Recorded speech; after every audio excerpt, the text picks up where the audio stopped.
덴마크 정부가 발칵 뒤집어졌습니다. 그린란드 신항만 개발 프로젝트, 무려 30억 달러 규모의 북극 최대 사업에 아시아의 한 나라가 최종 후보로 올라왔기 때문이죠.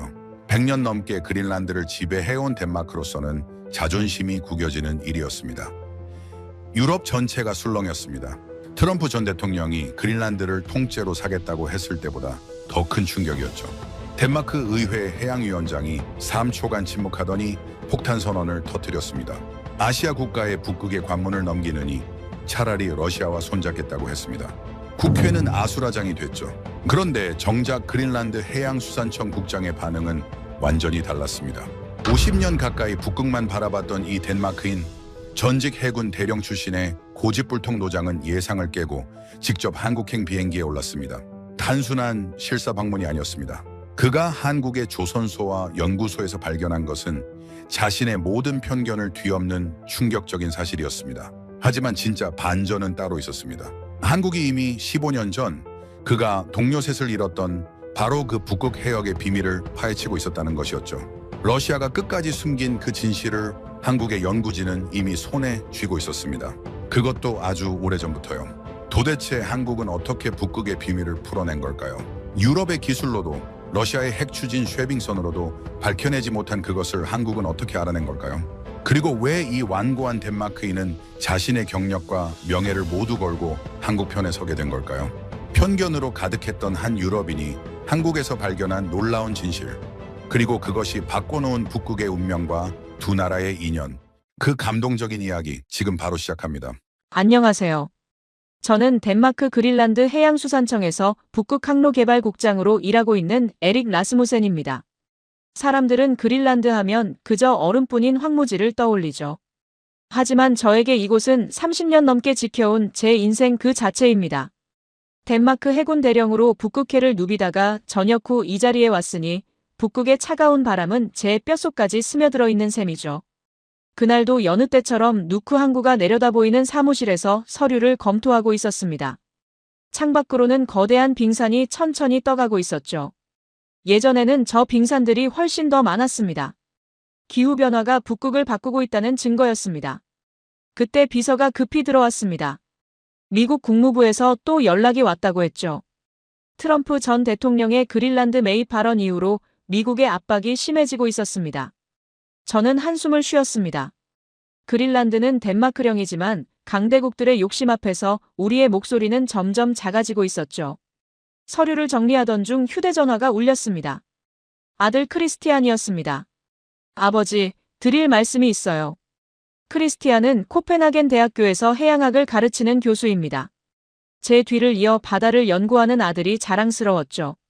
그런데 그날 아들의 목소리는 평소와 달랐습니다. 결혼하려고요. 유진이라는 여자분인데 한국 사람이에요. 저는 말문이 막혔습니다. 한국이라니요. 지구 반대편에 있는 그 나라 말입니까? 물론 한국이 나쁜 나라라는 건 아닙니다. 하지만 솔직히 말해서 저는 아시아에 대해 아는 게 거의 없었습니다. 그저 중국과 일본 사이 어딘가에 있는 작은 나라 정도로만 알고 있었죠. 아들에게 좀 더 생각해보라고 했습니다. 문화 차이가 크지 않겠느냐고, 언어는 어떻게 할 거냐고 물었죠. 크리스티안은 실망한 목소리로 전화를 끊었습니다. 전화를 끊고 나서 창밖을 바라봤습니다. 북극의 얼음처럼 제 마음도 굳어 있었습니다. 돌이켜보면 그때 저는 한국이라는 나라가 제 인생을 어떻게 바꿔놓을지 전혀 예상하지 못했습니다. 아니, 상상조차 하지 못했죠. 그린란드의 긴 해가 서서히 기울고 있었습니다.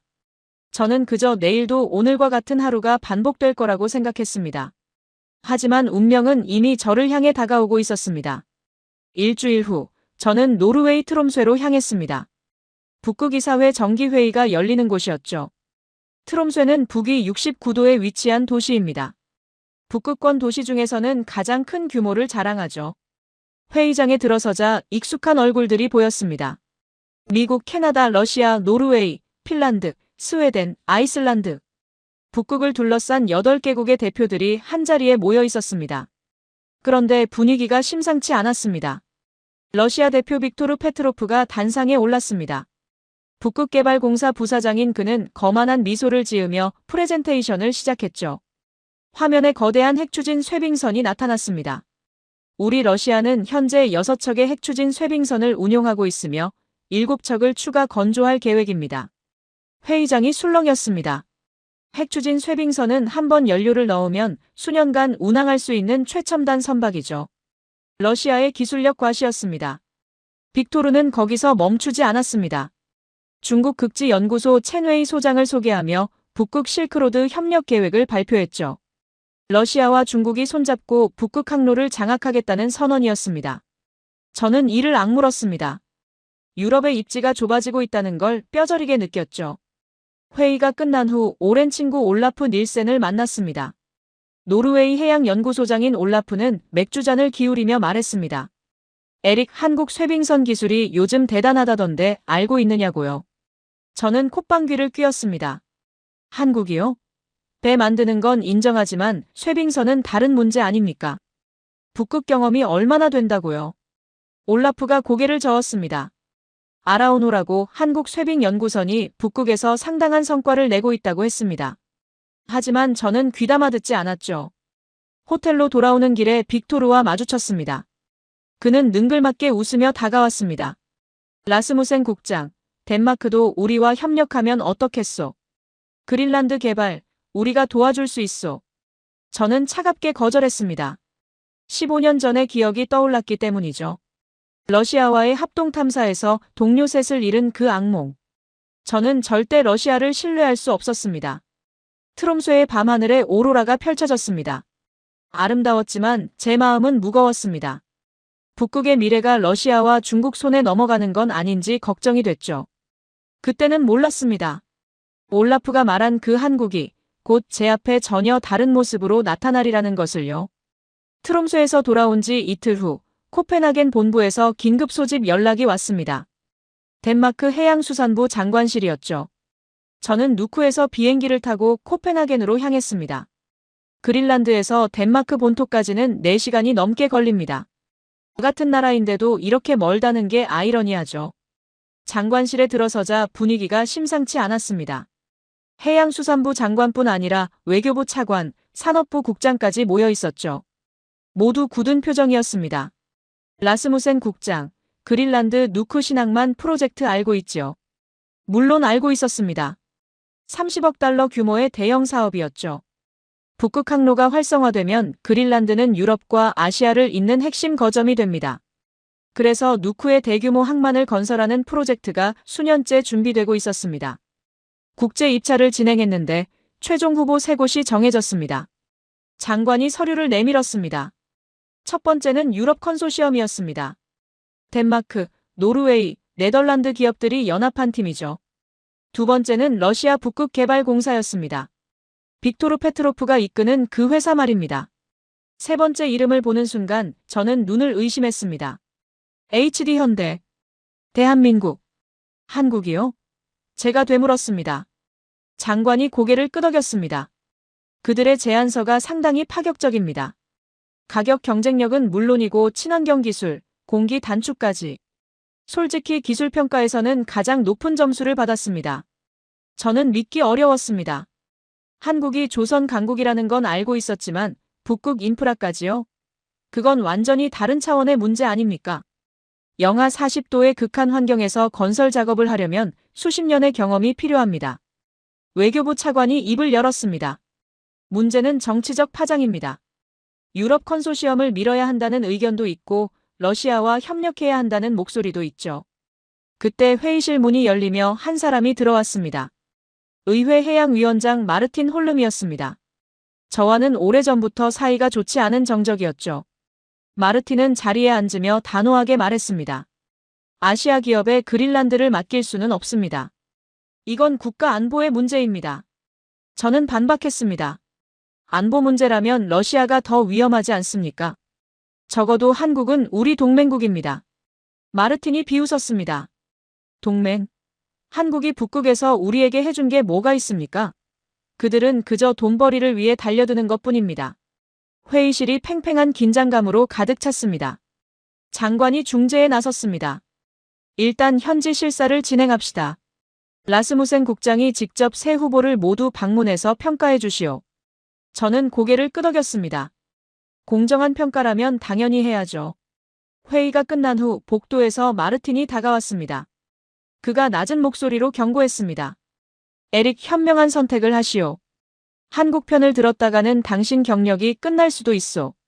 저는 대답하지 않았습니다. 마르틴이 무슨 속셈인지 뻔히 보였기 때문이죠. 집에 돌아와 아내 잉그리드에게 상황을 설명했습니다. 잉그리드는 의외의 반응을 보였습니다. 한국에 간다고요? 그럼 크리스티안의 약혼녀도 만나볼 수 있겠네요. 저는 당황했습니다. 무슨 소리냐고 물었죠. 잉그리드가 웃으며 말했습니다. 유진 씨가 통역 일을 한다고 했어요. 한국 방문 때 도와줄 수 있다고 크리스티안에게 연락이 왔대요. 그 순간 아들에게서 전화가 왔습니다. 아버지, 유진이가 통역을 맡게 됐어요. 제가 소개해드릴게요. 그리고 아버지, 한국은 정말 대단한 나라예요. 직접 보시면 생각이 달라지실 거예요. 저는 한숨을 쉬었습니다. 출장과 며느리감 만남이 동시에 이루어지다니. 운명이 저를 몰아가는 느낌이었죠. 며칠 후 저는 인천행 비행기에 올랐습니다. 코펜하겐에서 서울까지 10시간이 넘는 긴 비행이었습니다. 비행기 안에서 한국에 관한 자료를 읽었습니다. HD현대가 세계 조선시장 점유율 1위라는 사실, 한국이 LNG, 운반선 시장을 거의 독점하고 있다는 사실을 알게 됐죠. 하지만 여전히 의문이 남았습니다. 배를 잘 만드는 것과 북극 인프라를 건설하는 건 다른 문제 아닙니까? 그들이 과연 그린란드의 혹독한 환경을 이해하고 있을까요? 비행기가 구름 위를 날고 있었습니다. 저는 창밖을 바라보며 생각에 잠겼습니다. 이번 출장이 단순한 실사로 끝날 거라고 믿었습니다. 한국의 실력을 확인하고 아마도 유럽 컨소시엄의 손을 들어주게 될 거라고요. 그때는 정말 몰랐습니다. 한국이 제 모든 편견을 부수고 제 인생의 방향을 완전히 바꿔놓으리라는 것을요. 인천국제공항에 도착한 건 오후 3시였습니다. 입국장을 나서자 한 젊은 여성이 제 이름이 적힌 팻말을 들고 서 있었습니다. 단정한 정장 차림에 또렷한 눈매. 첫인상은 꽤 인상적이었죠. 라스무센 국장님, 안녕하세요. 최유진입니다. 크리스티안의 약혼녀예요. 유창한 영어였습니다. 약간 미국식 억양이 섞여 있었죠. 저는 형식적으로 악수를 건넸습니다. 솔직히 불편했습니다. 업무와 사적인 관계가 뒤섞이는 게 탐탁지 않았거든요. 유진 씨는 능숙하게 저를 안내했습니다. 공항에서 차량이 대기하고 있었고 서울 시내까지는 약 1시간이 걸렸습니다. 차창 밖으로 한국의 풍경이 펼쳐졌습니다. 고층 건물들, 깔끔하게 정비된 도로, 빠르게 움직이는 사람들. 활기가 느껴졌습니다. 호텔에 짐을 풀고 바로 첫 일정이 시작됐습니다. 한국해양과학기술원 방문이었죠. 서울에서 차로 2시간 거리에 있는 부산 근처 기관이었는데 헬기를 제공해줘서 30분 만에 도착할 수 있었습니다. 연구원 건물 앞에서 한 중년 남성이 기다리고 있었습니다. 강민호 박사, 극지연구소장이었습니다. 온화한 미소를 짓는 그의 첫마디가 인상적이었습니다. 먼 길 오시느라 고생하셨습니다. 북극의 동지를 만나게 되어 영광입니다. 동지라는 표현이 낯설었습니다. 저는 그저 평가자로 왔을 뿐인데요. 연구원 내부로 들어가자 대형 스크린이 있는 회의실로 안내받았습니다. 20여 명의 연구원들이 자리하고 있었죠. 강민호 박사가 프레젠테이션을 시작했습니다. 우리 극지연구소는 1987년에 설립되어 30년 넘게 남극과 북극을 연구해왔습니다. 화면에 다양한 사진과 데이터가 나타났습니다. 남극 세종기지, 북극 다산기지. 한국이 양극지의 상설기지를 운영하고 있다는 사실을 저는 처음 알았습니다. 특히 북극 다산기지 부분에서 놀랐습니다. 노르웨이 스발바르 군도에 위치한 이 기지에서 한국 연구진이 20년 넘게 북극을 연구하고 있었던 겁니다. 제가 트롬소에서 회의할 때 바로 그 근처에서 한국 과학자들이 일하고 있었다는 거죠. 강민호 박사가 핵심 데이터를 보여주기 시작했습니다. 북극해 해저 지형도, 빙하 이동 패턴, 해류 분석 자료. 그 정밀도에 저는 입을 다물지 못했습니다. 유럽의 어떤 연구소에서도 이 정도 수준의 데이터를 본 적이 없었거든요. 어떻게 이런 데이터를 확보했습니까? 제가 물었습니다. 강민호 박사가 미소 지으며 대답했습니다. 쇠빙 연구선 아라오노가 매년 북극을 탐사합니다. 2009년 취역 이후 15년간 쌓아온 데이터입니다. 프레젠테이션이 끝난 후 연구시설을 둘러봤습니다. 최첨단 장비들, 젊고 열정적인 연구원들. 에너지가 느껴지는 공간이었습니다. 저녁 식사는 근처 한 식당에서 했습니다. 강민호 박사, 그리고 몇몇 연구원들이 함께했죠. 유진 씨가 옆에서 통역을 도왔습니다. 음식이 나왔습니다. 갈비찜이라는 요리였는데 달콤하고 부드러운 맛이 인상적이었습니다. 그런데 무엇보다 놀라운 건 한국인들의 태도였습니다. 그들은 저에게 북극에 대한 경험을 진지하게 물었고 덴마크의 그린란드 정책에 대해서도 깊은 관심을 보였습니다. 한국은 왜 북극에 이렇게 관심을 갖는 겁니까? 제가 물었습니다. 강민호 박사가 잠시 생각하더니 대답했습니다. 우리나라는 자원이 부족합니다. 에너지의 95% 이상을 수입에 의존하죠. 북극 항로가 열리면 물류비를 30% 절감할 수 있습니다. 하지만 그것만이 이유는 아닙니다. 그가 잠시 멈추었다가 이어갔습니다. 북극은 인류의 미래입니다. 기후변화의 최전선이고 미개척 생태계의 보고이며 새로운 가능성의 땅이죠. 우리는 그 미래에 기여하고 싶습니다. 착취가 아니라 공존을 위해서요. 진심이 느껴지는 말이었습니다. 하지만 저는 여전히 의문이 남았습니다. 말은 좋지만 실전은 다르니까요. 돌아가는 차 안에서 유진 씨가 조심스럽게 말을 걸었습니다. 국장님, 내일 울산 조선소 방문인데요. 직접 배를 보시면 생각이 달라지실 거예요. 저는 창밖을 바라보며 대답하지 않았습니다. 서울의 야경이 화려하게 빛나고 있었습니다. 분명 발전한 나라였습니다. 하지만 북극은 네온사인이 빛나는 대도시와는 완전히 다른 세계입니다. 호텔에 도착해 침대에 누웠습니다. 피곤했지만 잠이 오지 않았습니다. 한국의 기술력이 예상보다 높다는 건 인정해야 했습니다. 하지만 마음 한구석에서는 여전히 경계심이 풀리지 않았죠. 실전 경험이 부족하지 않나. 그들이 정말 북극의 혹독함을 알까? 그 의문을 안고 저는 뒤척이다 겨우 잠이 들었습니다. 그날 밤 오랜만에 그 꿈을 꾸었습니다. 어둠 속에서 사이렌 소리가 울렸습니다. 붉은 경고등이 깜빡이고 차가운 바닷물이 발목까지 차올랐죠. 저는 필사적으로 동료들의 이름을 불렀습니다. 닐스, 페터, 한스. 하지만 대답은 없었습니다. 얼음장 같은 북극해 물속으로 배가 기울어가고 있었습니다. 제 손이 닿기 직전에 닐스의 손이 어둠 속으로 사라졌습니다. 저는 비명을 질렀습니다. 땀에 흠뻑 젖은 채 눈을 떴습니다. 심장이 미친 듯이 뛰고 있었죠. 시계를 보니 새벽 4시였습니다. 서울의 호텔방. 안전한 곳이었습니다. 하지만 손이 떨리는 건 멈출 수 없었습니다. 15년 전이었습니다. 저는 당시 덴마크 해군 대령으로 북극 합동 탐사 임무에 참가했습니다. 러시아 쇠빙선 레닌호의 후속선인 타이미르호와 함께하는 국제 협력 프로젝트였죠. 북극해의 새로운 항로를 개척하는 역사적인 임무였습니다. 처음에는 모든 게 순조로웠습니다.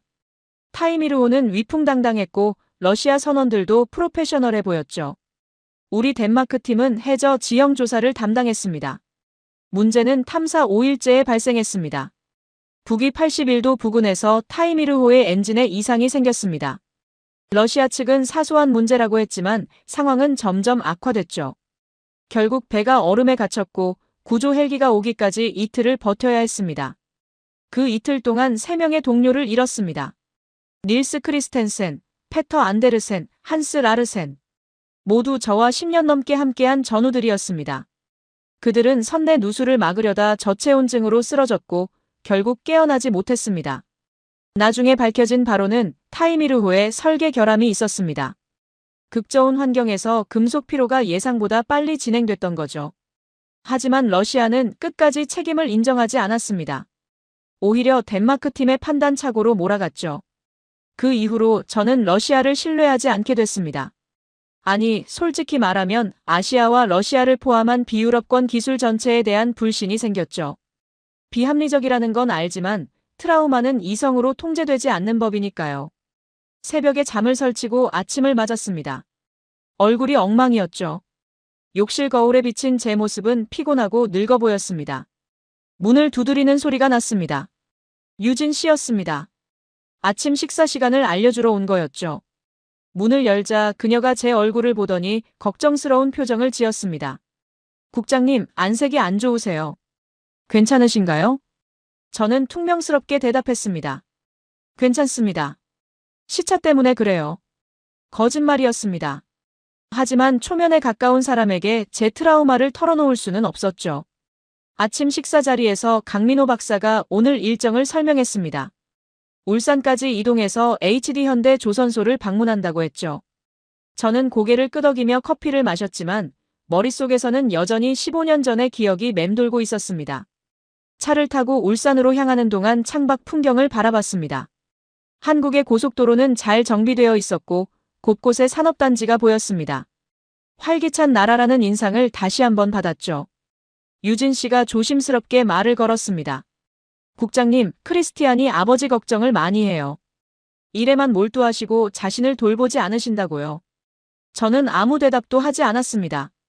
아들이 약혼녀에게 무슨 얘기를 했는지 모르겠지만 불편했습니다. 유진 씨가 이어서 말했습니다. 저도 아버지를 일찍 여의었어요. 바다에서 돌아가셨거든요. 어선사고였죠. 저는 그제야 그녀를 똑바로 바라봤습니다. 유진 씨의 눈에 슬픔이 어려 있었습니다. 하지만 동시에 단단함도 느껴졌죠. 그래서 저는 바다와 관련된 일을 하고 싶었어요.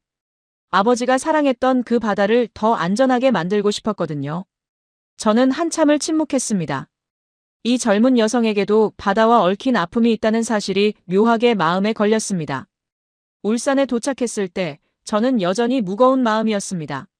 하지만 조선소의 거대한 크레인들이 눈에 들어오는 순간 잠시나마 다른 생각은 사라졌습니다. 저 앞에 펼쳐진 광경은 제가 예상했던 것과는 완전히 달랐습니다. HD현대 조선소는 상상 이상이었습니다. 정확히 말하면 울산에서 시작해 거제까지 이어지는 조선단지 전체가 하나의 거대한 도시 같았죠. 동해안을 따라 끝없이 펼쳐진 도크들, 하늘을 찌를 듯한 크레인들, 그리고 건조 중인 초대형 선박들. 저는 평생 배와 함께 살아왔습니다. 덴마크 해군에서, 그리고 그린란드 해양수산청에서. 하지만 이런 규모의 조선소는 처음 봤습니다. 어서 오십시오, 라스무센 국장님. 박준혁 대표가 직접 마중 나와 있었습니다. HD현대 특수선박사업부를 이끄는 50대 남성이었죠. 우람한 체구의 호탕한 웃음. 첫 인상부터 에너지가 넘쳤습니다. 우리 조선소 한번 구경하시겠습니까? 다리 아프실 수 있으니 각오하세요. 걸어서 다 돌아보려면 하루가 모자랍니다. 농담인 줄 알았는데 진담이었습니다. 우리는 전동 카트를 타고 조선소를 돌아다녔습니다. 박 대표가 직접 가이드를 맡았죠. 첫 번째로 들른 곳은 LNG 운반선 건조 현장이었습니다. 도크 안에 거대한 선체가 모습을 드러내고 있었죠. 길이가 300m가 넘어 보였습니다. 이게 세계 최대 규모의 LNG 운반선입니다. 러시아 야말 프로젝트용으로 건조 중이죠. 저는 귀를 의심했습니다. 러시아요? 지금 러시아와 서방 관계가 이런데요? 박 대표가 웃으며 대답했습니다. 사업은 사업이고 정치는 정치니까요. 물론 요즘은 상황이 복잡해졌지만 입에는 계약이 이미 체결된 물량입니다. 그가 저를 선체 가까이로 안내했습니다. 엔지니어들이 분주하게 움직이고 있었죠. 용접 불꽃이 튀고 크레인이 거대한 블록을 운반했습니다. 이 배의 핵심은 화물창입니다. 영하 163도의 액화천 연가스를 운반해야 하거든요. 극저온 기술의 정수죠. 저는 고개를 끄덕였습니다. LNG 운반선이 첨단 기술의 집약체라는 건 알고 있었습니다. 하지만 직접 보니 그 스케일에 압도당하는 느낌이었죠. 두 번째로 방문한 곳은 특수선박 설계실이었습니다. 이곳에서 이서연 수석연구원을 만났습니다. 40대 중반의 여성으로 날카로운 눈매와 자신감 넘치는 태도가 인상적이었죠. 국장님, 쇠빙선 설계에 관심 있으시다고 들었습니다. 저희가 개발 중인 차세대 모델을 보여드릴게요. 대형 스크린에 3차원 설계도가 나타났습니다. 이서연 연구원이 열정적으로 설명을 시작했습니다. 기존 쇠빙선은 선수로 얼음을 깨면서 전진합니다. 하지만 저희가 개발 중인 모델은 다릅니다. 선수와 선미 양방향 쇠빙이 가능하고 아지무스 추진 시스템으로 360도 회전이 됩니다. 기술적인 내용이 쏟아졌습니다. 선체 강도, 얼음 저항 계수, 연료 효율. 저는 질문을 던졌습니다. 실제 북극 환경에서 테스트해봤습니까? 이서연 연구원이 고개를 끄덕였습니다. 알아온 후에 일부 기술을 적용해서 검증했습니다. 북극해에서 두께 1m 이상의 단연빙을 통과한 데이터가 있습니다. 그녀가 실제 영상을 보여줬습니다. 하얀 얼음 바다를 가르며 전진하는 선박. 선수에서 얼음이 부서지며 튀어오르는 장면. 그 광경은 인상적이었습니다. 점심은 조선소내 식당에서 먹었습니다. 직원들과 같은 공간에서 같은 음식을 먹었죠. 박 대표가 말했습니다. 저희는 현장을 중시합니다. 사무실에서 아무리 좋은 설계를 해도 현장에서 안 되면 소용없거든요. 식사 후 박 대표가 저를 조용한 곳으로 안내했습니다. 바다가 보이는 전망대였죠. 그가 진지한 표정으로 말을 꺼냈습니다. 국장님, 저희 회사의 역사를 아십니까? 저는 고개를 저었습니다. 50년 전, 이 자리는 허허벌판이었습니다. 배 한 척 제대로 못 만드는 나라였죠. 그런데 창업자께서 무모하게도 조선소를 세우겠다고 했습니다. 당시 세계는 비웃었습니다. 박 대표의 눈이 빛났습니다. 하지만 저희는 해냈습니다. 밤을 새워 기술을 배우고 실패하면 다시 일어나고. 그렇게 50년. 지금 저희는 세계 1위 조선소가 됐습니다. 그가 저를 똑바로 바라봤습니다. 북극도 마찬가지입니다. 저희가 아직 경험이 부족한 건 사실입니다. 하지만 저희는 배웁니다. 그리고 반드시 해냅니다. 이게 한국 사람들의 방식입니다. 저는 한참을 말없이 바다를 바라봤습니다. 그의 말에서 진심이 느껴졌습니다. 단순한 사업 제안이 아니라 한 나라의 자존심이 담긴 이야기였죠. 해가 지고 있었습니다. 붉은 노을이 조선소 위로 퍼졌습니다. 수천 명의 노동자들이 하루 일과를 마치고 집으로 향하고 있었죠. 이건 진짜다. 저도 모르게 그런 생각이 들었습니다. 이 사람들은 정말로 무언가를 만들어내고 있다. 말만 하는 게 아니라 직접 손으로 미래를 빚고 있다. 호텔로 돌아가는 길에 유진 씨가 물었습니다. 오늘 어떠셨어요? 저는 잠시 생각하다가 대답했습니다. 인상적이었습니다. 하지만 아직 판단은 이릅니다. 유진 씨가 미소 지었습니다. 그 미소가 이상하게 따뜻하게 느껴졌습니다. 한국에 온 지 나흘째 되던 날, 코펜하겐에서 불길한 소식이 날아왔습니다. 아침에 휴대전화를 확인하니 부재중 전화가 12통이었습니다. 대부분 덴마크 본국에서 온 것이었죠. 해양수산부, 외교부, 그리고 마르틴 홀름. 무슨 일인지 직감적으로 알 수 있었습니다. 좋지 않은 일이겠죠. 먼저 해양수산부 담당자에게 전화했습니다. 그가 다급한 목소리로 말했습니다. 국장님, 홀름 위원장이 움직이고 있습니다. 의회에서 한국 기업 배제 결의안을 추진 중이에요. 저는 눈앞이 캄캄해졌습니다. 아직 실사도 끝나지 않았는데 결의안이라니요. 그것뿐이 아닙니다. 홀름 위원장이 비밀리에 러시아 측과 접촉했다는 첩보가 있어요. 덴마크 러시아 직접 협력 MOU를 추진 중인 것 같습니다. 저는 이를 악물었습니다. 마르틴 홀름, 그자가 제 뒤에서 일을 꾸미고 있었던 겁니다. 전화를 끊고 나서 창밖을 바라봤습니다. 부산 앞바다가 평화롭게 펼쳐져 있었죠. 하지만 제 마음은 전혀 평화롭지 않았습니다. 점심때 유진 씨와 강민호 박사가 제 표정 변화를 눈치챘습니다. 유진 씨가 조심스럽게 물었습니다. 국장님, 무슨 일 있으세요? 저는 일단 괜찮다고 둘러댔습니다. 업무상의 문제를 초면에 가까운 사람들에게 털어놓을 순 없었으니까요. 오후에 호텔방에서 홀로 상황을 정리했습니다. 마르틴 홀름의 의도가 뭔지 분석해봤죠. 첫째, 그는 유럽 컨소시엄과 밀접한 관계입니다. 아마 그쪽에서 로비를 받고 있을 겁니다. 둘째, 러시아와의 접촉은 협상력을 높이기 위한 카드일 수 있습니다. 한국도 싫고 러시아도 싫으니 결국 유럽을 선택하라는 압박이죠. 셋째, 저를 정치적으로 고립시키려는 것 같습니다. 한국 편을 든다면 제 경력을 끝내겠다는 암묵적 위협이죠. 저녁 무렵 마르틴 홀름에게서 직접 전화가 왔습니다. 에릭, 한국 여행은 잘 되고 있나? 비꼬는 투였습니다. 저는 침착하게 대응했습니다. 실사 중입니다.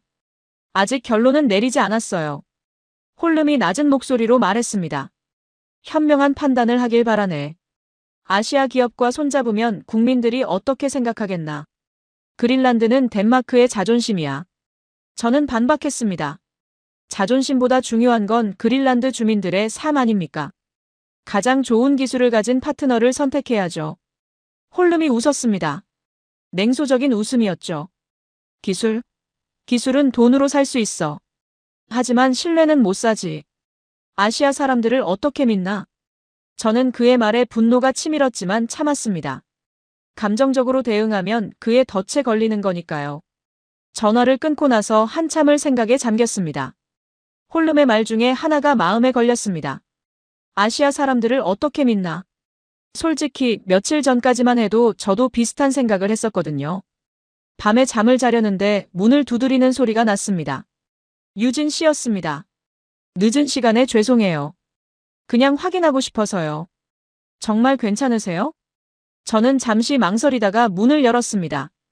유진 씨의 눈에 진심 어린 걱정이 담겨 있었습니다. 복도는 적절하지 않은 것 같군요. 들어오시겠습니까? 유진 씨가 조심스럽게 들어왔습니다. 저는 창가에 서서 말했습니다. 본국에서 정치적 압박이 있습니다. 한국과의 협력을 반대하는 세력이 움직이고 있어요. 유진 씨가 조용히 들었습니다. 저는 이어갔습니다. 솔직히 말하면 저도 처음에는 한국을 의심했습니다. 아시아 기술에 대한 편견이 있었죠. 하지만 이번에 직접 보고 생각이 달라지고 있습니다. 유진 씨가 말했습니다. 국장님, 저희도 압니다. 한국이 국제 무대에서 늦게 출발했다는 것을요. 하지만 그래서 더 열심히 했습니다. 인정받기 위해서요. 그녀가 잠시 멈추었다가 이어갔습니다. 포기하지 마세요. 진실은 반드시 밝혀집니다. 저희가 보여드린 기술, 저희의 진심. 그게 가짜가 아니라는 걸 증명할 기회를 주세요. 저는 그녀의 눈을 바라봤습니다. 거기에는 확신이 담겨 있었습니다. 아들 크리스티안이 왜 이 여자를 선택했는지 조금 알 것 같았습니다. 유진 씨가 돌아간 후 저는 오랫동안 창밖을 바라봤습니다. 부산의 야경이 반짝이고 있었습니다. 저 불빛들 하나하나가 누군가의 삶이겠죠. 편견을 버려야 한다. 적어도 공정하게 판단해야 한다. 그날 밤 저는 처음으로 그런 생각을 진지하게 했습니다. 한국 방문 마지막 일정은 쇠빙 연구선 아라오노 승선이었습니다.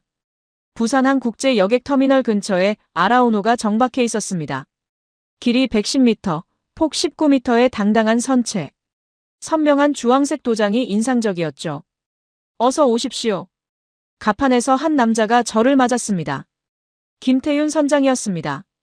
40대 후반에 과묵해 보이는 사람이었죠. 악수를 나누는 손에서 바다사람 특유의 단단함이 느껴졌습니다. 배 안으로 들어가자 깔끔하게 정돈된 내부가 눈에 들어왔습니다. 연구 장비들, 실험실, 승무원 거주구역. 모든 것이 체계적으로 배치되어 있었죠. 아라오는 2009년에 취역했습니다. 지금까지 북극과 남극을 합쳐 30회 이상 탐사했죠. 김 선장의 설명이 이어졌습니다. 저는 해군 출신답게 날카로운 질문들을 던졌습니다. 최대 쇠빙 능력은 얼마나 됩니까? 1m 두께의 얼음을 3노트 속도로 연속 쇠빙 가능합니다. 극저온에서의 장비 내구성은요. 영하 40도에서도 모든 시스템이 정상 작동합니다. 직접 검증된 데이터입니다. 질문마다 명확한 답변이 돌아왔습니다. 실전 경험에서 나오는 자신감이었죠. 브리지로 올라갔습니다. 선교에서 바라보는 부산항의 전망이 시원하게 펼쳐졌습니다. 김 선장이 항해 일지를 보여주며 과거 탐사 기록을 설명했습니다. 이건 2018년 북극 탐사 기록입니다. 척치해에서 시베리아 연안까지 항해했죠. 지도 위에 항로가 표시되어 있었습니다. 저는 무심코 그 항로를 따라 시선을 옮기다가 갑자기 멈추었습니다. 한 지점이 눈에 들어왔습니다. 북위 81도, 동경 140도 부근. 제 심장이 빠르게 뛰기 시작했습니다. 이 지점. 여기를 탐사했습니까? 김 선장이 고개를 끄덕였습니다. 네, 이 해역은 해저 지형이 복잡해서 정밀 조사가 필요했습니다. 숨겨진 해저 협곡이 있거든요. 저는 숨이 막히는 느낌이었습니다.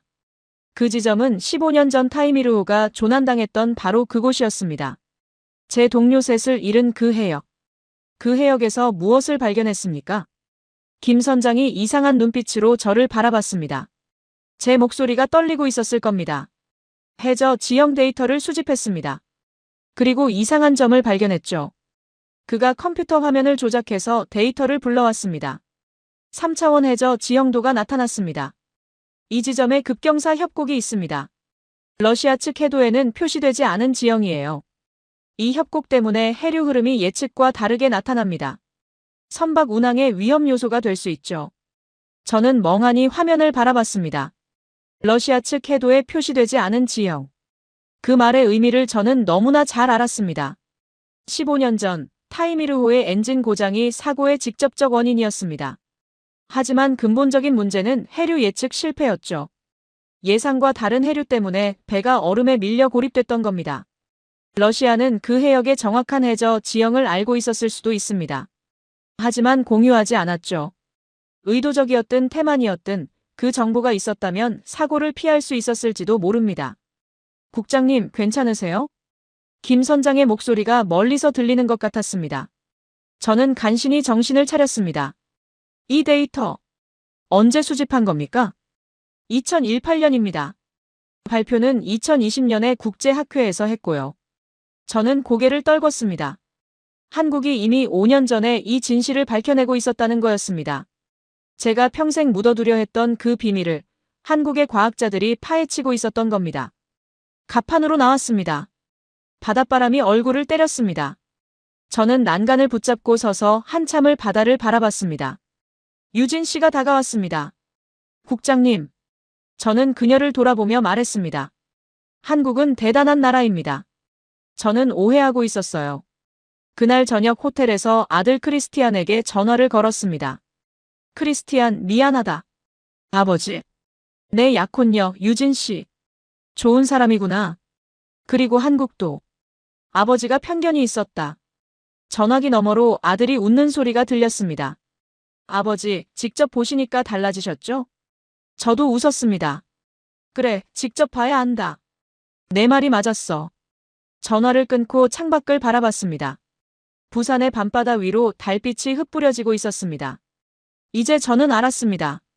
한국은 단순한 사업 파트너가 아니라 진정으로 신뢰할 수 있는 동반자가 될 수 있다는 것을요. 하지만 동시에 알았습니다. 코펜하겐으로 돌아가면 진짜 전쟁이 시작될 거라는 것도요. 아라운호에서 내린 후 저는 밤새 잠을 이루지 못했습니다. 호텔방 책상에 앉아 노트북을 펼쳤습니다. 김태윤 선장이 보내준 해저 지형 데이터를 다시 한번 확인했죠.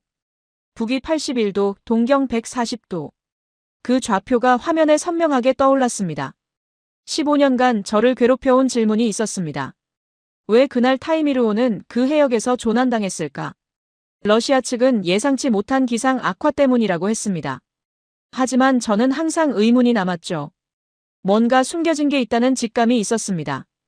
한국의 연구진이 그 답을 찾아낸 겁니다. 러시아 해도에 표시되지 않은 해저 협곡. 그 협곡이 만들어내는 비정상적인 해류 패턴. 이 정보가 있었다면 우리는 그 해역을 피했을 겁니다. 닐스도 페터도 한스도 살아있었을 겁니다. 새벽 3시쯤 문을 두드리는 소리가 났습니다. 이 시간에 누가? 문을 열자 강민호 박사가 서 있었습니다. 잠이 안 오시는 것 같아서요. 저도 마찬가지입니다. 강민호 박사가 조용히 방으로 들어왔습니다. 그의 손에는 보온병이 들려 있었죠. 한국 전통차입니다. 대추차예요. 마음을 편안하게 해줍니다. 저는 그가 따라주는 차를 받아 마셨습니다. 달콤하고 따뜻한 맛이 목을 타고 내려갔습니다. 국장님, 아라운호에서 무엇을 보셨는지 대략 짐작합니다. 저는 놀라서 그를 바라봤습니다. 강민호 박사가 이어갔습니다. 저희도 그 해역 데이터를 분석하면서 이상하다고 생각했습니다. 러시아 측 해도와 실측 데이터가 너무 달랐거든요. 나중에 조사해보니 2009년에 그 해역에서 국제 합동탐사 중 사고가 있었다는 기록을 찾았습니다. 저는 고개를 떨궜습니다. 그 사고의 생존자가 바로 저입니다. 강민호 박사가 잠시 침묵했습니다. 그러고는 조심스럽게 말했습니다. 저희가 그 데이터를 공개한 건 누군가를 비난하려는 게 아니었습니다. 다만 진실을 밝히고 같은 비극이 반복되지 않기를 바랐을 뿐입니다. 저는 한참을 말없이 창밖을 바라봤습니다. 부산의 새벽 하늘이 조금씩 밝아오고 있었습니다. 박사님, 저는 오랫동안 편견 속에 살았습니다. 제 목소리가 떨렸습니다. 아시아 기술을 믿지 않았습니다.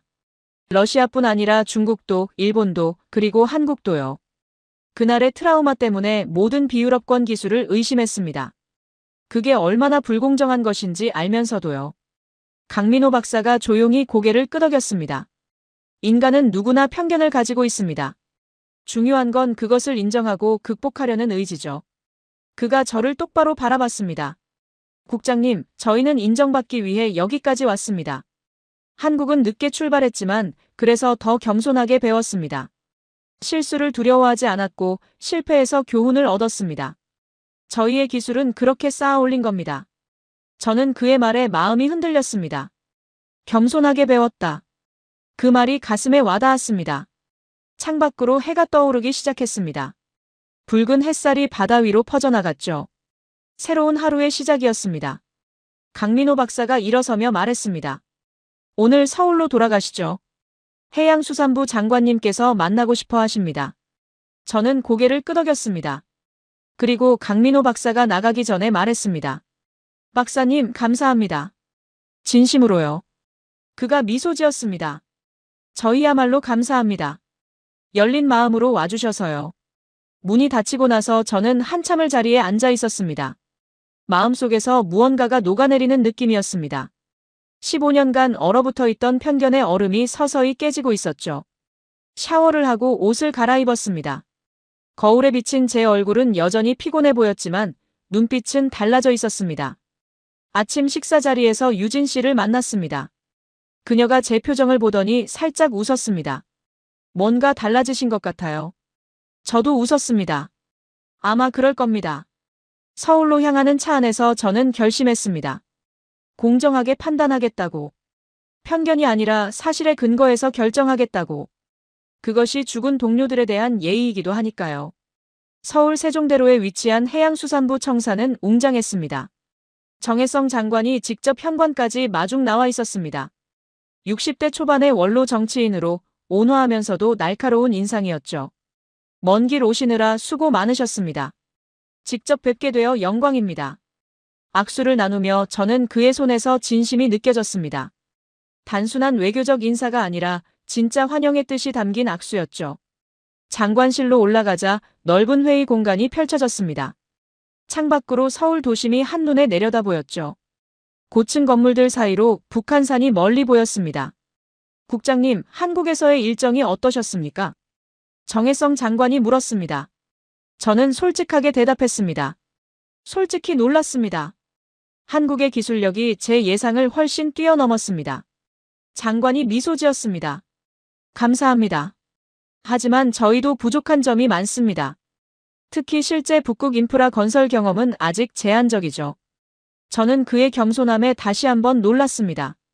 보통 이런 자리에서는 자국의 능력을 과장하기 마련인데 이 장관은 오히려 한계를 인정하고 있었습니다. 그래서 저희는 협력을 원합니다.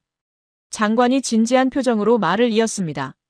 덴마크는 그린란드에서 100년 이상의 경험이 있습니다. 한국은 첨단 조선 기술과 건설 능력이 있죠.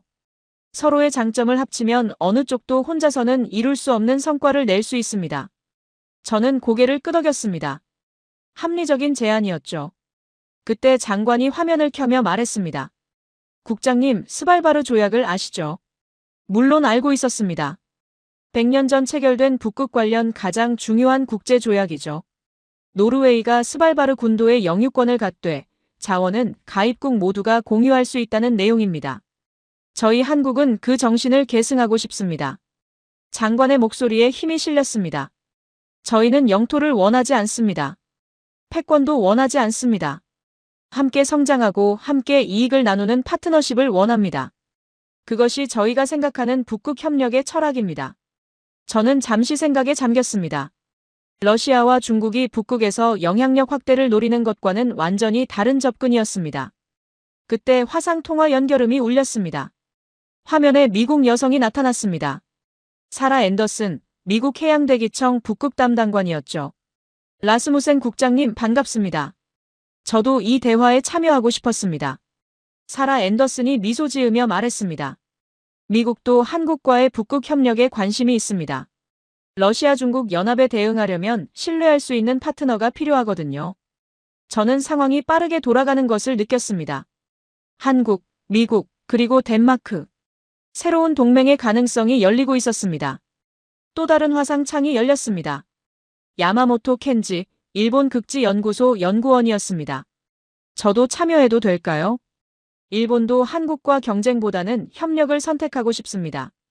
정혜성 장관이 웃으며 말했습니다.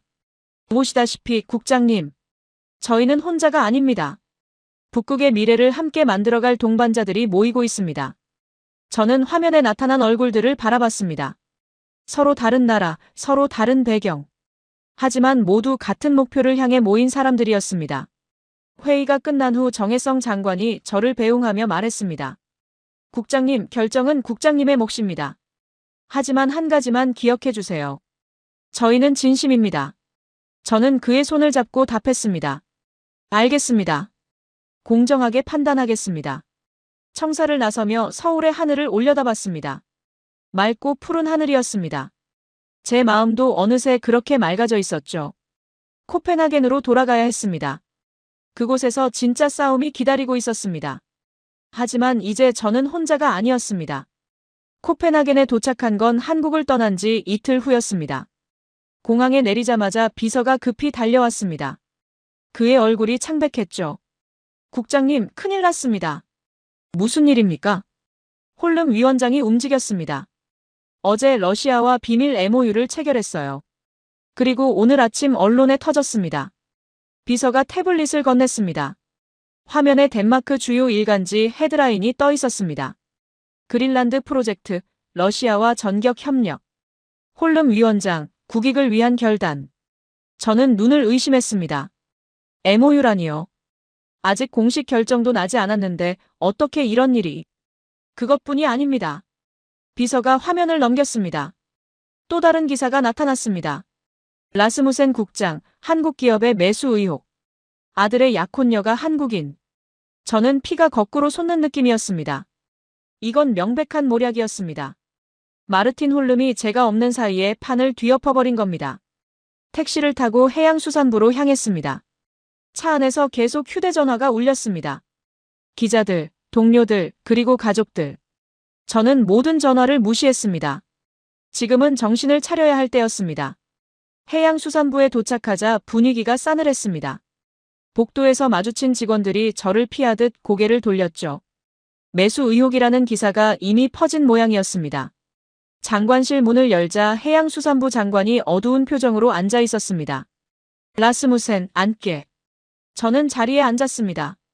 장관이 한숨을 쉬며 말했습니다. 홀름이 완전히 선수를 쳤네. 러시아와 MOU를 체결하고 언론에 자네 스캔들까지 흘렸어. 정치적으로 완벽한 한방이야. 저는 이를 악물었습니다. 장관님, 이건 모략입니다. 저는 어떤 뇌물도 받은 적 없습니다. 알아. 하지만 여론은 이미 기울었어. 자네 아들 약혼녀가 한국인이라는 건 사실 아닌가? 저는 대답할 수 없었습니다. 사실이니까요. 장관이 서류를 내밀었습니다. 자네에 대한 직무정지 명령이 내려왔네. 의혹이 해소될 때까지 일선에서 물러나야 해. 저는 멍하니 서류를 바라봤습니다. 30년 넘게 바쳐온 경력이 하루아침에 무너지는 느낌이었습니다. 사무실로 돌아와 짐을 정리했습니다. 책상 위 사진들이 눈에 들어왔습니다. 아내 잉그리드, 아들 크리스티안, 그리고 15년 전 함께했던 동료들. 그때 휴대전화에 메시지가 왔습니다.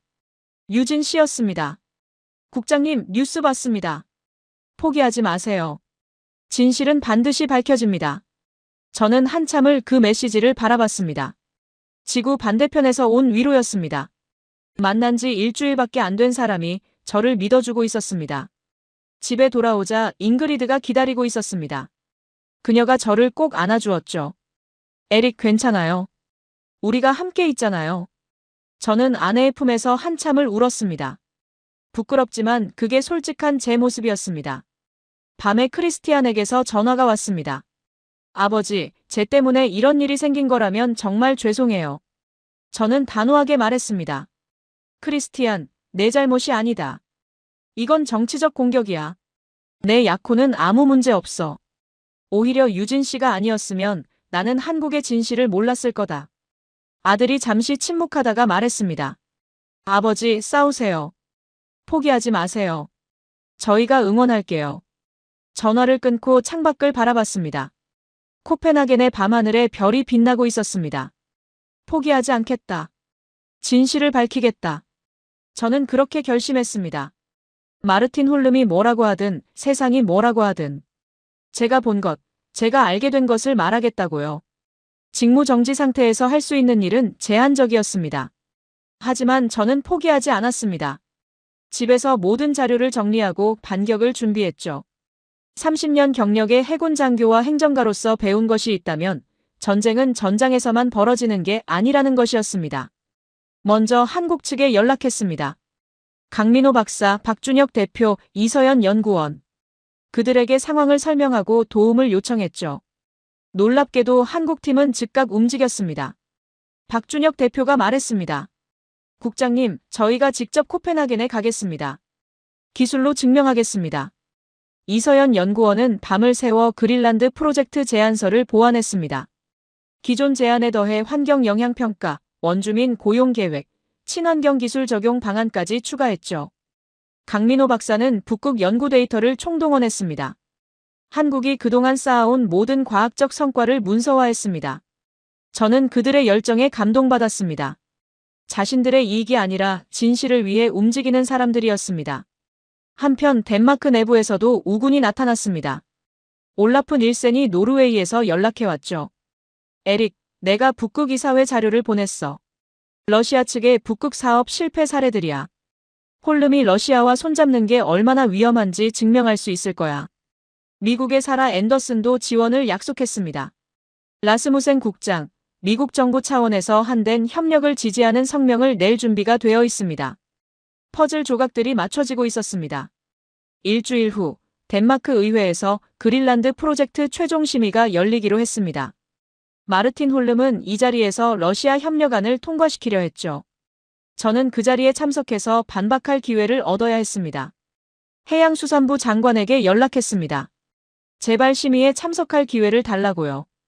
장관은 난색을 표했지만 결국 허락해 주었습니다. 참고인 자격으로 발언 기회를 주겠네. 단 15분이야. 그 안에 모든 걸 설명해야 해. 15분. 짧은 시간이었지만 충분했습니다. 심의 이틀 전 한국팀이 코펜하겐에 도착했습니다. 강민호 박사, 박준혁 대표, 이서연 연구원, 그리고 유진 씨와 크리스티안까지 호텔 회의실에서 최종 점검을 했습니다. 프레젠테이션 자료, 기술 문서, 연구 데이터, 모든 것이 완벽하게 준비되어 있었습니다. 이서연 연구원이 화면을 가리키며 말했습니다. 국장님, 이건 저희가 새로 추가한 내용입니다. 북극 환경 보존을 위한 친환경 건설 공법이에요. 탄소 배출을 기존 대비 40% 줄일 수 있습니다. 저는 자료를 검토하며 감탄했습니다. 이것이 진정한 청색 경제로군요. 박준혁 대표가 웃으며 말했습니다. 국장님이 좋아하실 줄 알았습니다. 사실 국장님 덕분에 이 아이디어를 얻었어요. 국장님께서 환경을 중시하신다는 걸 알았거든요. 저는 그들을 바라봤습니다. 불과 열흘 전까지만 해도 낯선 외국인들이었습니다. 하지만 지금은 제가 신뢰할 수 있는 동료들이 되어 있었죠. 밤늦게까지 준비를 마치고 호텔 로비에서 헤어졌습니다. 유진 씨가 제게 다가왔습니다. 국장님, 내일 잘 하실 거예요. 저희가 믿습니다. 저는 그녀의 손을 잡고 말했습니다. 고마워요, 유진 씨. 당신이 아니었으면 저는 여전히 편견 속에 갇혀 있었을 겁니다. 유진 씨가 미소 지었습니다. 그 미소를 보며 저는 생각했습니다. 아들이 정말 좋은 사람을 만났구나. 호텔 방으로 돌아와 창밖을 바라봤습니다. 코펜하겐의 야경이 반짝이고 있었습니다. 내일이면 모든 것이 결정됩니다. 두렵지 않았습니다.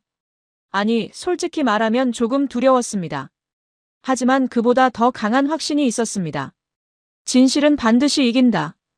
저는 그렇게 믿으며 잠자리에 들었습니다. 운명의 날이 밝았습니다. 덴마크 의회 크리스티안스보르 궁전. 200년 역사를 자랑하는 이 건물에서 그린란드의 미래가 결정될 참이었습니다. 저는 정장을 가다듬고 의회 건물로 들어섰습니다. 보안 검색대를 통과하자 익숙한 복도가 펼쳐졌습니다. 30년간 수없이 드나들던 곳이었죠. 하지만 오늘은 기분이 달랐습니다. 청문회장 앞에는 이미 많은 사람들이 모여 있었습니다. 기자들, 관계자들, 그리고 방청을 원하는 시민들. 그린란드 프로젝트에 대한 관심이 높다는 증거였죠. 저는 방청석 한쪽에서 한국팀을 발견했습니다. 강민호 박사, 박준혁 대표, 이서연 연구원, 그리고 크리스티안과 유진 씨. 그들이 저를 보고 고개를 끄덕였습니다. 힘을 내라는 무언의 격려였죠. 청문회장 문이 열리고 저는 안으로 들어갔습니다. 반원형으로 배치된 의원석에 20여 명의 의원들이 앉아 있었습니다. 그 중앙에 마르틴 홀름이 있었죠. 그가 저를 보고 비웃는 듯한 미소를 지었습니다. 자신감에 차 있었습니다. 승리를 확신하는 표정이었죠. 반대편에는 러시아 대표단이 앉아 있었습니다. 빅토르 페트로프. 트롬소에서 만났던 그 남자가 거만한 표정으로 저를 바라보고 있었습니다. 청문회가 시작됐습니다. 의장이 개회를 선언하고 홀름이 먼저 발언권을 얻었습니다. 존경하는 의원 여러분, 오늘 저는 덴마크의 미래를 위한 결단을 제안합니다. 홀름의 목소리가 청문회장에 울려 퍼졌습니다. 그는 러시아와의 협력이 덴마크에 얼마나 유리한지 설명하기 시작했죠. 핵추진 쇄빙선 기술, 북극 개발 경험, 지정학적 이점. 그리고 한국을 공격하기 시작했습니다. 아시아 기업이 북극에서 무엇을 했습니까? 경험도 없고 실적도 없습니다.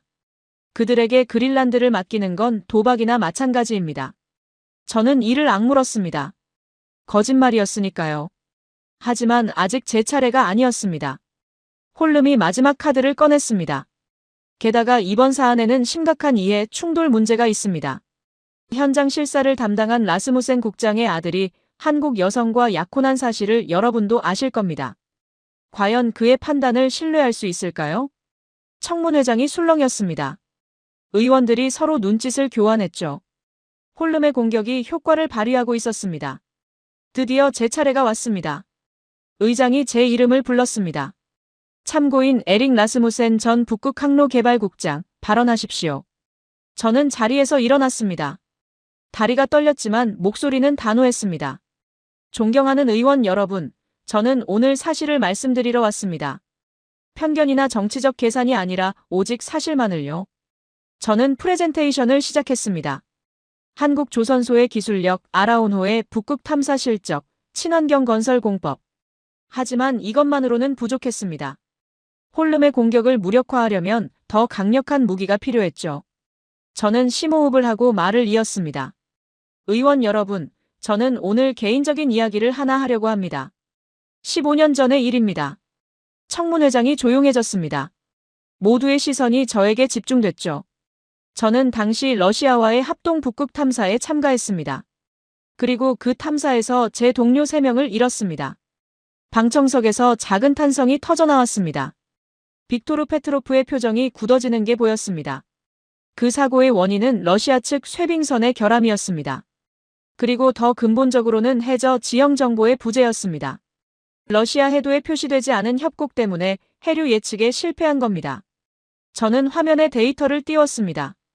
아라오노가 수집한 해저 지형 데이터였죠. 그런데 한국의 연구진은 이 진실을 밝혀냈습니다. 저희가 몰랐던 러시아가 숨겼던 그 진실을요. 청문회장의 정적이 흘렀습니다. 의원들의 표정이 달라지고 있었습니다. 제 발언이 끝나자 청문회장은 술렁임으로 가득 찼습니다. 마르틴 홀름이 자리에서 벌떡 일어났습니다. 그의 얼굴이 붉게 달아올라 있었죠. 이건 근거 없는 주장입니다. 라스무센은 개인적 감정으로 러시아를 비방하고 있습니다. 저는 차분하게 대응했습니다. 근거가 없다고요? 모든 데이터는 국제학회에서 검증받았습니다. 원하신다면 원본 자료를 제출하겠습니다. 홀름이 이를 갈았습니다. 하지만 데이터 앞에서 그가 할 수 있는 건 없었죠. 그때 빅토르 페트로프가 일어섰습니다. 그가 능글맞은 미소를 지으며 말했습니다. 라스무센 국장, 과거의 불행한 사건에 대해 유감을 표합니다. 하지만 그것이 오늘의 결정에 영향을 미쳐서는 안 됩니다. 러시아는 덴마크의 오랜 파트너입니다. 저는 그를 똑바로 바라봤습니다. 파트너요? 15년 전 러시아는 사고 책임을 인정하지 않았습니다. 오히려 덴마크 팀의 책임을 떠넘겼죠. 그게 파트너입니까? 빅토르의 미소가 사라졌습니다. 그가 반박하려는 순간 예상치 못한 일이 일어났습니다. 러시아 대표단 뒤에 앉아있던 한 여성이 손을 들었습니다. 안나 페트로바, 러시아 과학자였죠. 빅토르의 부하였습니다. 의장님, 제가 발언해도 될까요? 의장이 허락하자 안나가 일어섰습니다. 빅토르가 당황한 표정으로 그녀를 제지하려 했지만 소용없었습니다. 저는 15년 전 타이미르호 탐사팀의 연구원이었습니다. 청문회장이 다시 술렁였습니다. 안나가 이어갔습니다. 라스무센 국장의 말이 사실입니다. 당시 우리는 해저 협곡에 대한 정보를 가지고 있었습니다. 하지만 상부의 지시로 공유하지 않았습니다. 군사적 기밀이라는 이유였죠. 빅토르의 얼굴이 하얗게 질렸습니다. 그가 소리쳤습니다. 안나, 지금 무슨 짓을 하는 거야? 안나가 그를 돌아보며 말했습니다. 더 이상 거짓말에 가담할 수 없습니다. 3명의 목숨이 희생됐어요. 저는 15년간 죄책감에 시달렸습니다. 그녀가 가방에서 서류를 꺼냈습니다. 이건 당시 내부 보고서입니다. 사고 원인과 은폐 지시가 모두 기록되어 있습니다. 의장이 서류를 받아 검토했습니다. 청문회장이 웅성거렸죠. 그것뿐이 아닙니다. 안나가 이어갔습니다. 이번 덴마크와의 MOU 체결 과정에서도 로비 자금이 오갔습니다. 홀름 위원장에게요. 폭탄이 터진 것 같았습니다. 마르틴 홀름이 벌떡 일어났습니다. 거짓말이야. 이건 음모다. 하지만 안나는 흔들리지 않았습니다. 그녀가 또 다른 서류를 제출했습니다. 은행 거래 내역, 이메일 기록. 모든 증거가 거기 있었습니다. 저는 안나를 바라봤습니다. 그녀의 눈에 눈물이 고여 있었습니다. 15년간 품어왔던 죄책감을 오늘 드디어 내려놓는 거겠죠. 의장이 잠정 휴회를 선언했습니다. 홀름과 빅토르를 별도 조사하겠다고 했죠. 휴회 시간에 저는 안나에게 다가갔습니다. 페트로바 박사, 감사합니다. 엄청난 용기가 필요했을 겁니다. 안나가 고개를 저었습니다. 저야말로 사과드려야죠. 15년이나 늦었지만요. 그녀가 떨리는 목소리로 말했습니다. 그분들의 이름을 알려주시겠어요? 제가 직접 묘소에 가서 사죄하고 싶습니다. 저는 그녀의 손을 잡았습니다. 닐스 크리스텐센, 페터 안데르센, 한스 라르센. 그들도 당신을 용서할 겁니다. 안나가 울음을 터뜨렸습니다. 저도 눈시울이 뜨거워졌죠. 15년간 묻어두었던 슬픔이 드디어 해소되는 느낌이었습니다. 방청석에서 한국팀이 저를 바라보고 있었습니다. 강민호 박사가 살짝 고개를 끄덕였습니다. 잘하셨다는 뜻이겠죠. 진실이 드러나고 있었습니다. 하지만 아직 끝나지 않았습니다. 최종 표결이 남아 있었으니까요. 휴회 후 청문회가 재개됐습니다. 분위기가 완전히 바뀌어 있었습니다. 마르틴 홀름은 자리를 비웠고 빅토르 페트로프도 러시아 대사관으로 소환됐다는 소식이 들려왔죠. 의장이 침통한 표정으로 말했습니다. 안나 페트로바 박사가 제출한 자료에 대한 초기 검토 결과 홀름 위원장에 대한 뇌물 의혹이 상당 부분 사실로 확인되고 있습니다. 상세한 조사는 별도로 진행될 예정입니다. 의원들 사이에서 탄식이 터져나왔습니다. 자국 의원의 부패가 드러난 것에 대한 충격이었겠죠. 의장이 제게 시선을 돌렸습니다. 라스무센 전 국장, 한국 측 제안에 대해 추가 설명을 해주시겠습니까? 저는 고개를 끄덕이고 강민호 박사를 불렀습니다. 그가 단상으로 올라왔죠. 존경하는 의원 여러분, 저는 한국해양과학기술원 극지연구소장 강민호입니다. 그의 영어는 유창했고 태도는 차분하면서도 자신감 있었습니다. 저희 한국은 덴마크와 경쟁하러 온 게 아닙니다. 협력하러 왔습니다. 그린란드 프로젝트는 단순한 건설 사업이 아닙니다. 북극의 미래를 결정하는 역사적 사업입니다. 화면에 프레젠테이션이 시작됐습니다. 이서연 연구원이 준비한 친환경 기술, 박준혁 대표가 제시한 건설 계획. 모든 것이 체계적으로 정리되어 있었죠. 특히 의원들의 관심을 끈 건 원주민 고용 계획이었습니다. 저희는 그린란드 현지 인력 육성에 투자하겠습니다. 건설 인력의 50%를 현지에서 채용하고 기술 교육 프로그램을 운영할 계획입니다. 한 의원이 질문했습니다. 왜 그렇게까지 하려고 합니까? 비용이 더 들 텐데요. 강민호 박사가 미소 지으며 대답했습니다. 한국도 한때 가난한 나라였습니다. 다른 나라들의 도움으로 성장했죠. 이제는 저희가 그 도움을 돌려줄 차례입니다. 이것이 저희가 생각하는 진정한 파트너십입니다. 청문회장에 감동의 물결이 퍼졌습니다. 몇몇 의원들이 고개를 끄덕이는 게 보였죠. 프레젠테이션이 끝나고 질의응답 시간이 이어졌습니다. 의원들의 질문은 날카로웠지만 한국팀은 모든 것에 명확하게 답변했습니다. 마지막으로 한 노년의 의원이 말했습니다. 저는 50년간 이 의회에서 일했습니다. 수많은 제안을 들어왔죠. 하지만 오늘처럼 진심이 느껴지는 제안은 처음입니다. 그가 강민호 박사를 바라보며 말했습니다. 한국의 진심을 받아들이고 싶습니다. 저는 한국 컨소시엄과의 협력 안에 찬성표를 던지겠습니다. 하나둘씩 다른 의원들도 동의를 표했습니다. 분위기가 완전히 기울어지고 있었죠. 드디어 표결 시간이 됐습니다. 의장이 선언했습니다. 그린란드 누크 신앙만 프로젝트의 파트너로 한국 HD-현대 컨소시엄을 선정하는 안에 대해 표결하겠습니다. 찬성하시는 분은 손을 들어주십시오. 저는 숨을 죽이고 지켜봤습니다. 하나, 둘, 셋. 손이 올라가기 시작했습니다. 11, 12. 최종 결과 찬성 16, 반대 3, 기권 2. 한국 컨소시엄과의 협력안이 가결되었습니다. 청문회장이 박수로 가득 찼습니다. 저는 눈물이 나올 것 같았습니다. 방청석의 한국팀도 환호하고 있었죠. 강민호 박사가 제게 다가와 손을 내밀었습니다. 국장님 감사합니다. 국장님이 아니었으면 불가능했을 겁니다. 저도 그의 손을 꽉 잡았습니다. 아닙니다. 여러분이 보여준 진심이 승리한 겁니다. 그 순간 저는 깨달았습니다. 이것은 단순한 사업 계약이 아니었습니다. 두 나라, 두 문화, 두 가지 다른 세계가 진심으로 만나는 순간이었습니다. 진실이 이겼습니다. 편견이 패배했습니다. 그리고 새로운 시작이 열리고 있었습니다. 표결이 끝난 후 청문회장 밖은 축제 분위기였습니다. 기자들이 몰려와 질문 세례를 퍼부었습니다.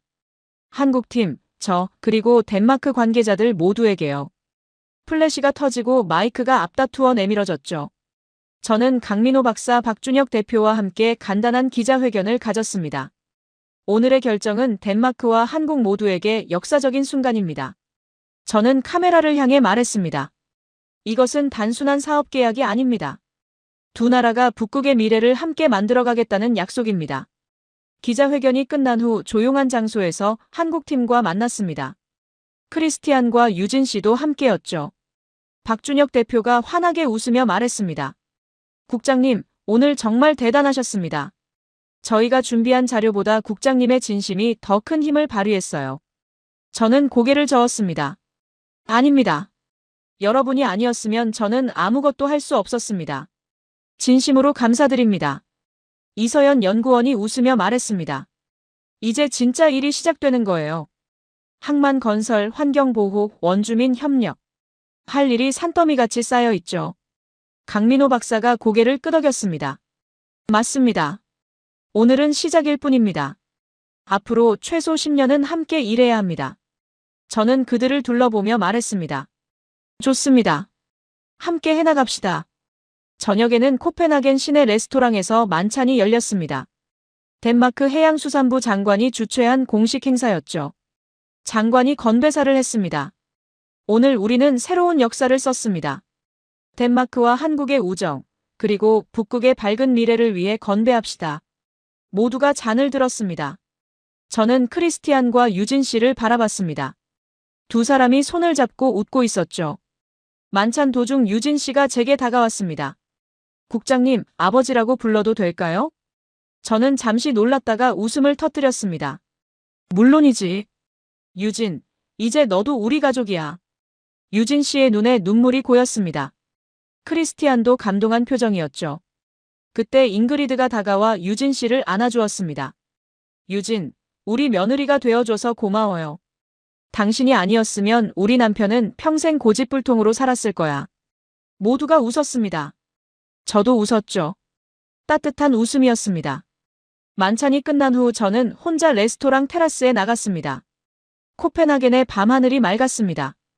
별이 빛나고 있었죠. 에릭. 잉그리드가 다가왔습니다. 그녀가 제 옆에 서서 말했습니다. 오늘 정말 자랑스러웠어요. 당신이 해냈어요. 저는 아내의 손을 잡았습니다.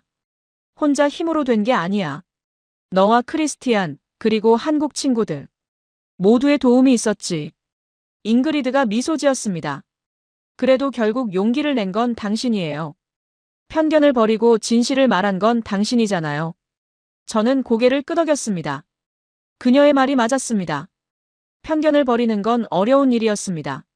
하지만 그것을 버렸을 때 새로운 세계가 열렸죠.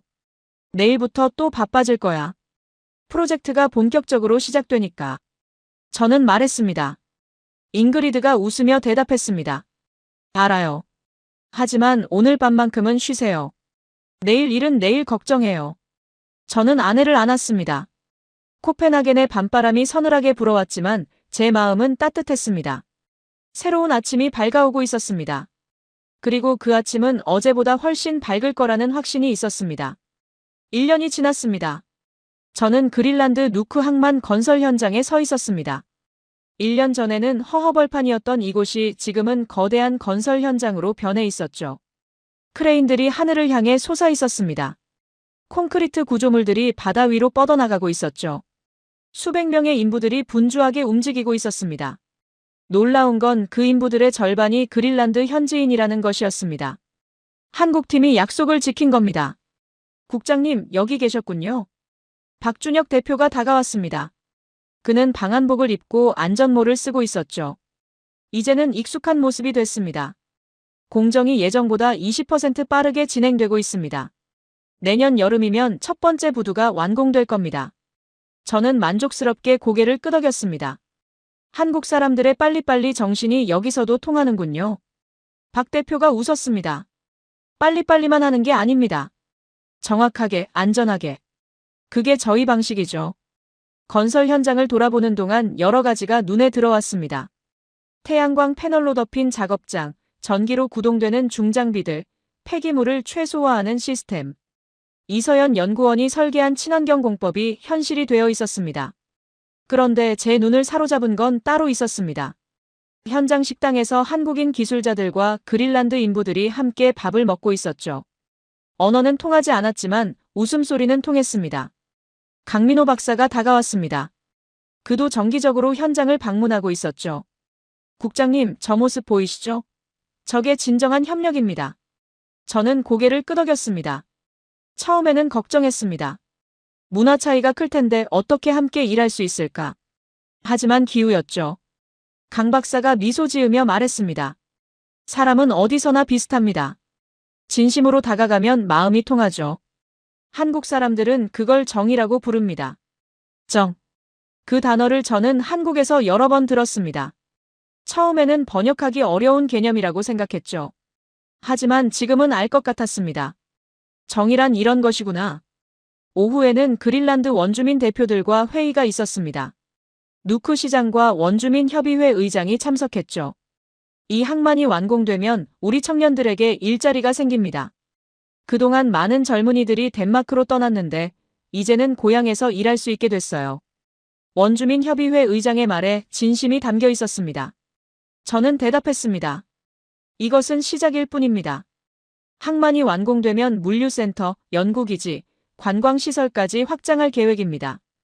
그린란드가 북극의 허브가 될 겁니다. 회의가 끝난 후 저는 해변을 산책했습니다.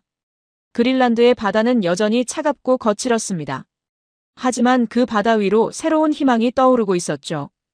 옆에서 유진 씨가 다가왔습니다. 그녀는 이제 이 프로젝트의 공식 코디네이터로 일하고 있었죠. 아버지, 춥지 않으세요? 저는 웃으며 대답했습니다. 괜찮아. 북극 바람은 익숙하니까. 그보다 유진, 크리스티아는 잘 있니? 유진 씨가 배를 살짝 쓸어내리며 말했습니다. 네, 잘 있어요. 아기가 건강하게 자라고 있대요. 다음 달 검진에서 성별을 알 수 있을 것 같아요. 저는 가슴이 뭉클해졌습니다. 손자 또는 손녀. 새로운 생명이 태어나고 있었습니다. 그린란드의 항만처럼 새로운 희망이 자라나고 있었습니다. 2년차가 되던 해 노르웨이 트롬소에서 북극 이사회 정기회의가 열렸습니다. 저는 덴마크 대표단의 일원으로 참석했습니다. 하지만 이번에는 특별한 손님과 함께였죠. 한국 대표단이 옵서버 자격으로 참가한 겁니다. 회의장에 들어서자 분위기가 2년 전과 완전히 달랐습니다. 러시아 대표는 새로운 인물로 교체되어 있었고 중국의 첸웨이도 보이지 않았습니다. 회의가 시작되고 저는 한국 소개 연설을 맡았습니다.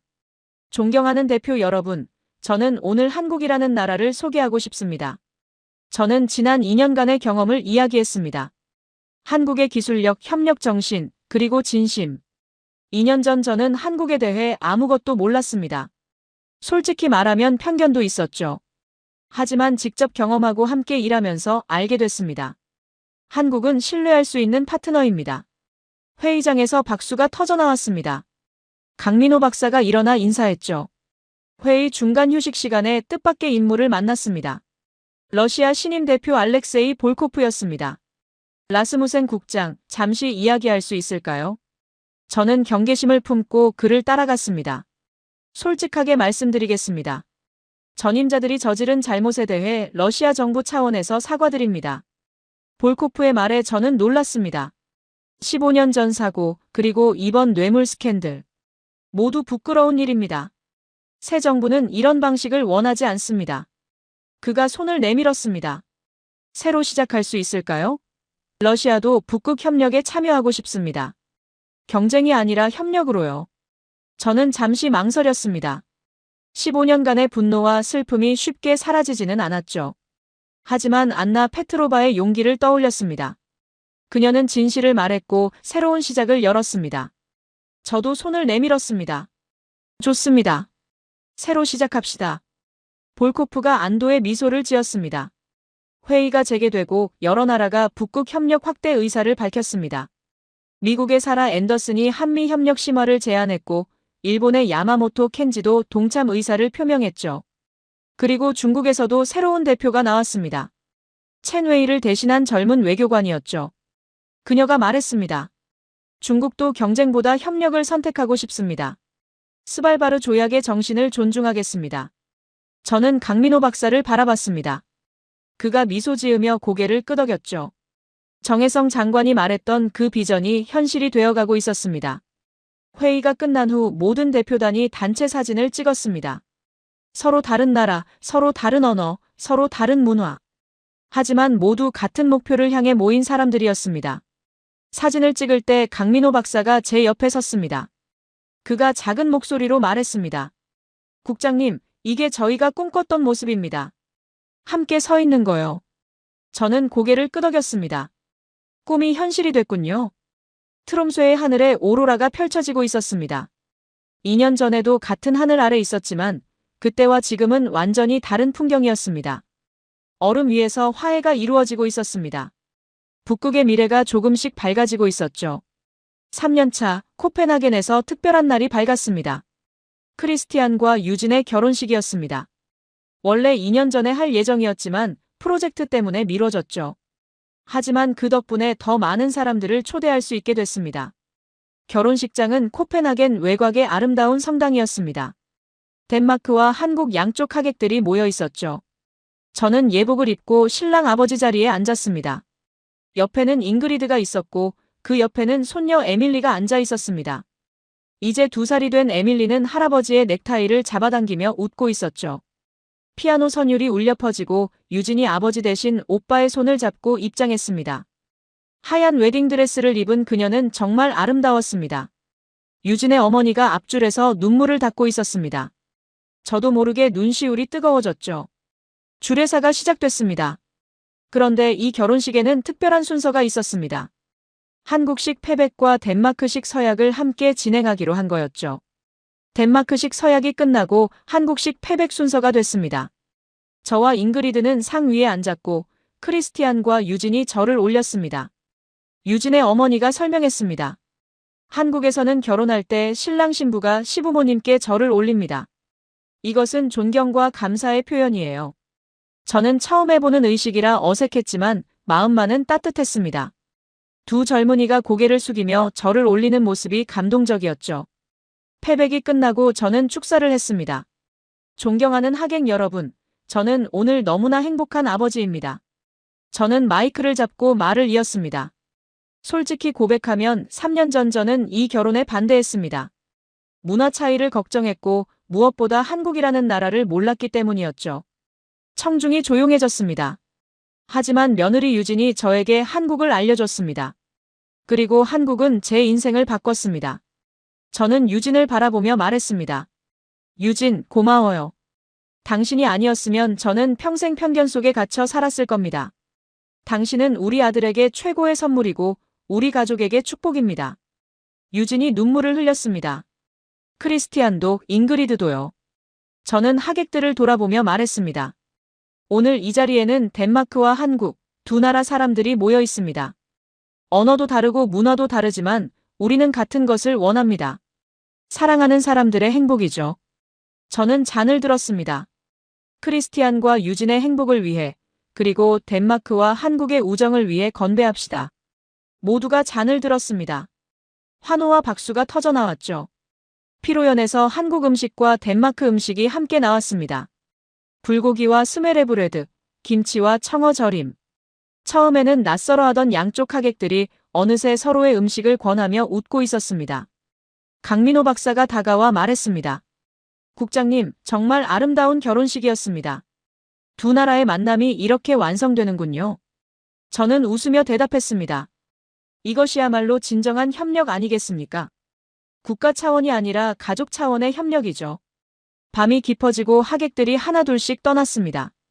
저는 에밀리를 안고 정원에 나갔습니다.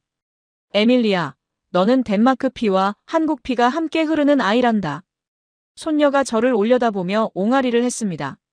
두 나라의 미래가 너에게 달려있어.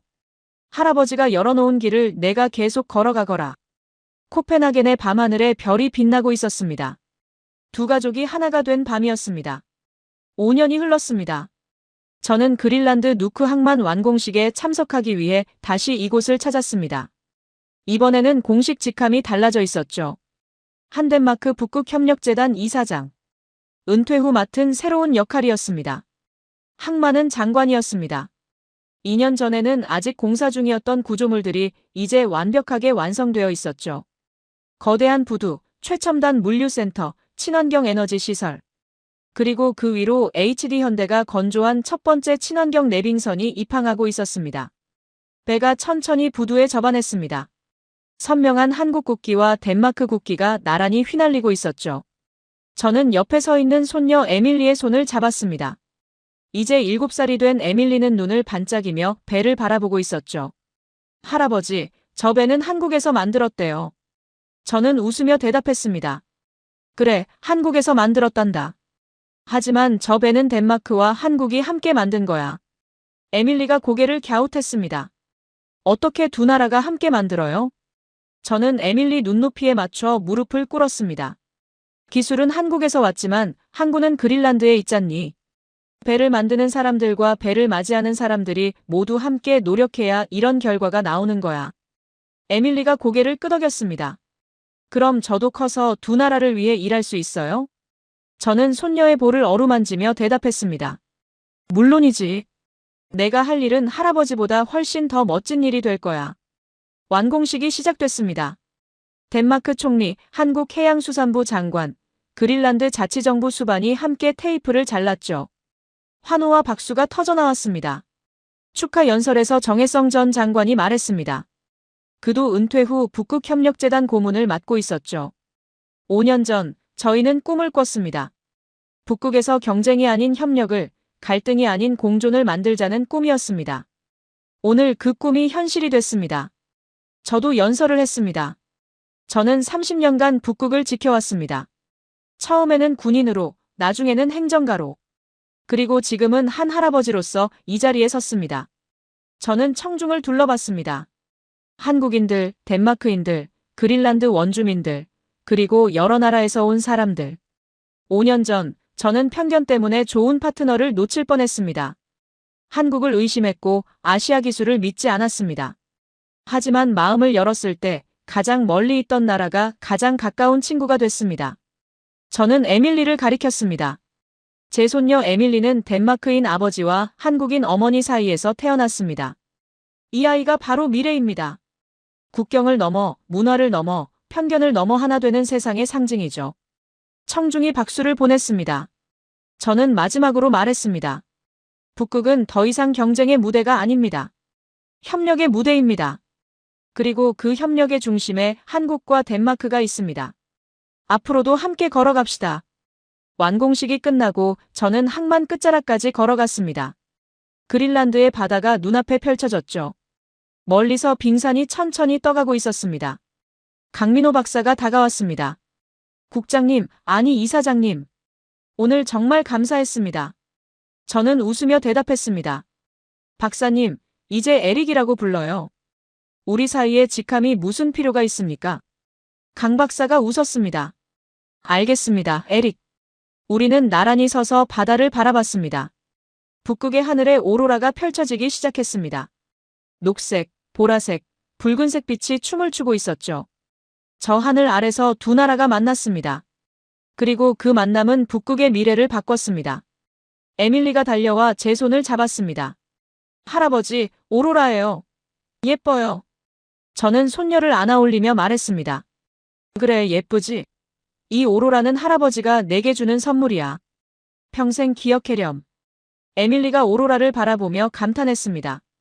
저는 그 모습을 바라보며 생각했습니다. 편견을 버리고 마음을 열었을 때 가장 멀리 있던 나라가 가장 가까운 파트너가 되었습니다. 그리고 그 파트너십은 제 삶을 바꾸고 제 가족을 만들어 주었습니다. 북극의 오로라 아래 한국 국기와 덴마크 국기가 나란히 휘날리고 있었습니다. 이것이 제 이야기입니다. 그리고 이것은 끝이 아니라 새로운 시작입니다.